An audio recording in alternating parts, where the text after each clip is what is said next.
Hitler's Ascent, the Path to World War II. Greetings everyone, I'm Tris. Today we're examining the origins of World War II, focusing on Hitler's influence and ambition. We present the tumultuous events that unfolded, the decisions that shaped the countries, and the pivotal moments that led to global turmoil.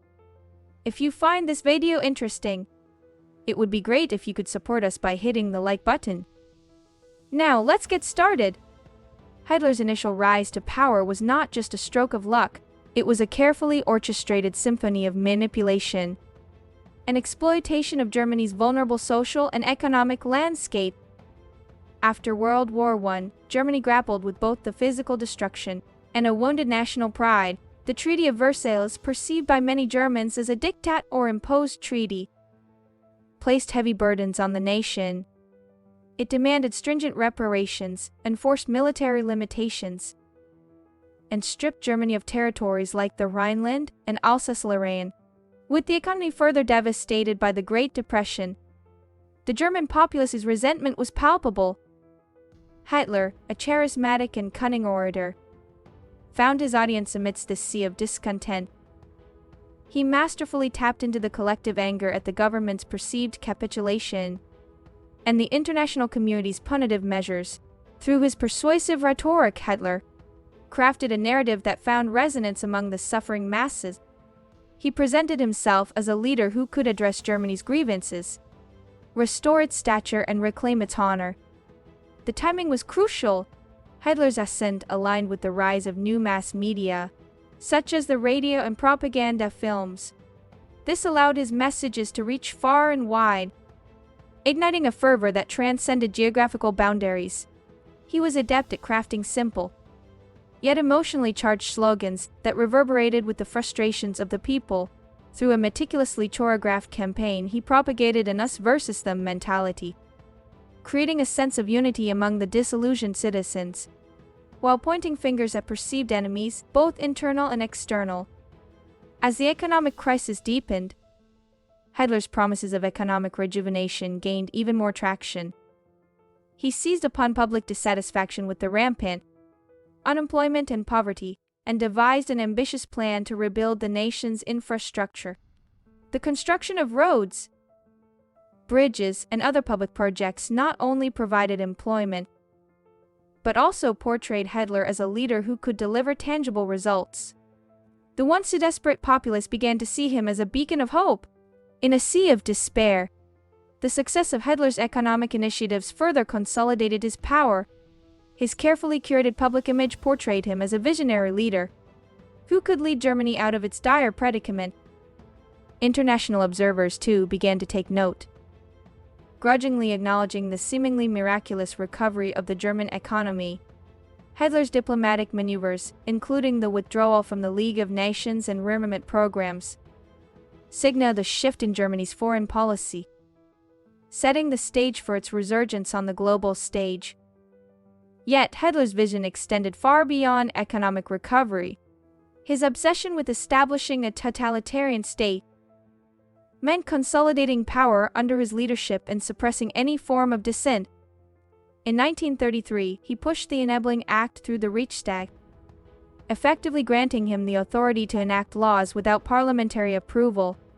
As the underpinnings of Nazi Germany's dictatorial regime took shape, Hitler not only suppressed opposition and silenced critics, but also commenced a deeply horrifying and systematic persecution.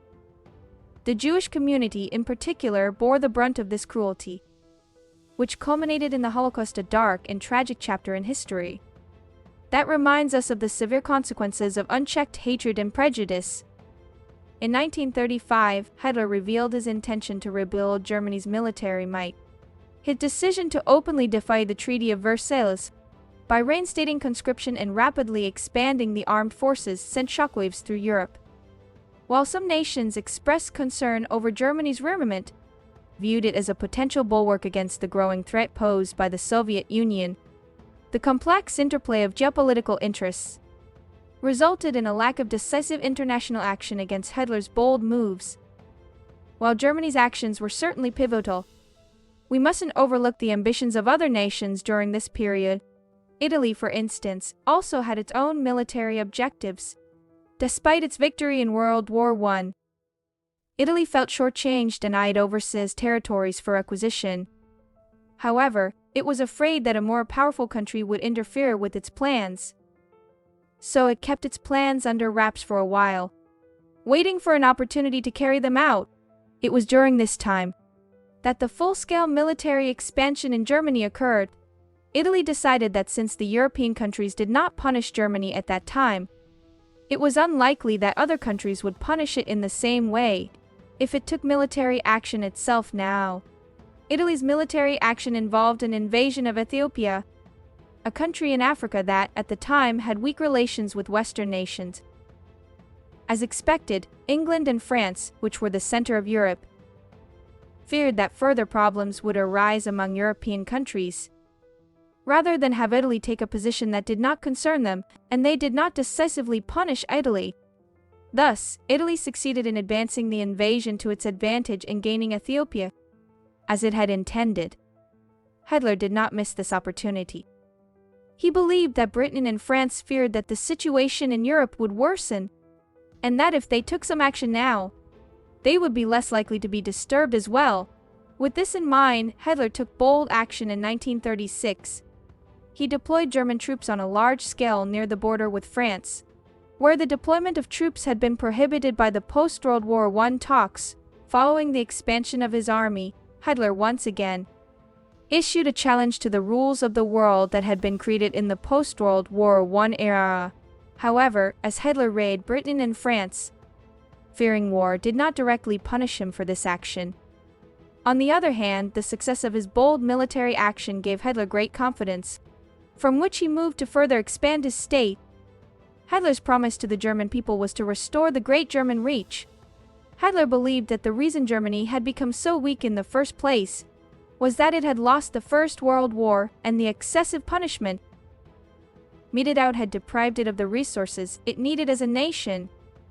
Large reparations, restrictions on the number of troops, the establishment of areas where troops were not allowed to be placed, and the ceding and partitioning of territories. After eliminating these punishments, Hitler's idea of the path to the revival of the Great German Reich was to secure new resources to keep the country stable and alive. And having successfully expanded his army and deployed troops up to this point, Hitler finally moves from here on to the issue of territory, that is, to unite the Germans, who had been divided into various countries by the punishment inflicted after World War I into one. His relentless drive to unite all German-speaking populations led him to Austria. The Anschluss, or annexation of Austria in 1938, marked a critical juncture in Hitler's expansionist agenda. Despite international outcry, no substantial action was taken to prevent this blatant violation of sovereignty. Emboldened by his success, Hitler turned his attention to Czechoslovakia, specifically the Sudetenland, where a significant German minority resided. In the face of escalating tensions, Britain and France adopted a policy of appeasement, hoping to avoid another catastrophic conflict like World War I. This mindset culminated in the Munich Agreement of 1938, where these powers acquiesced to Hitler's annexation of the Sudetenland, banking on his assurance of no further territorial ambition. This policy of appeasement, while rooted in the desire to maintain peace, inadvertently emboldened Hitler, allowing him to bypass diplomatic checks and grow his empire unchecked. With the annexation of the Sudetenland and later occupation of Czechoslovakia, Hitler's appetite for expansion only grew. His sights were set on Poland, a country that had experienced significant territorial changes following World War I. Tensions escalated as Hitler demanded the return of territories inhabited by ethnic Germans. Despite international efforts to deter him, Hitler's aggressive posturing intensified, leading him to sign the Molotov-Ribbentrop Pact, a non-aggression agreement with the Soviet Union that shocked the world. This pact paved the way for the 1939 invasion of Poland. The invasion of Poland was a watershed moment, as German forces moved in. Britain and France, having exhausted diplomatic avenues, finally declared war on Germany. World War II had begun in earnest. Hitler's calculated manipulation of public sentiment, strategic diplomatic maneuvering, and relentless pursuit of territorial expansion had plunged the world into an unprecedented conflict that would reshape the course of history. And there you have it, this narrative sheds light on Hitler's ambitions and strategic decisions that laid the groundwork for World War II. The intricate web of alliances, power dynamics, and calculated actions ultimately plunged the world into chaos. Thank you for watching. Don't forget to like, comment, and subscribe for more insightful content. Take care and see you in the next video. Goodbye!